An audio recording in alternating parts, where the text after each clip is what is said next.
Hello guys, in this video we are going to talk about Google Authenticator setup in minutes. So it's really simple to do this and I'll teach you how to do so. So the first step is actually just by having the application ready of which you want your 2FA to be set up in and Google Authenticator. So in this case we're using encryptable.com. So first you will have your 2FA setup settings nearby. So it's either going to be a QR code or a code. So we're going to copy the code right here. We head into your Google Authenticator. It's either you press add code, you scan by QR, or you enter a setup key.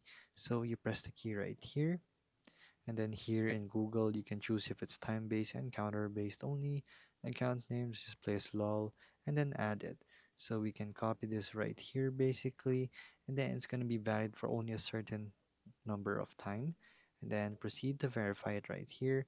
Enter the 2FA and then continue, and then now it's successfully been set. So that is how you set up your Google Authenticator in minutes. So if this video is helpful, please hit the like button and don't forget to subscribe.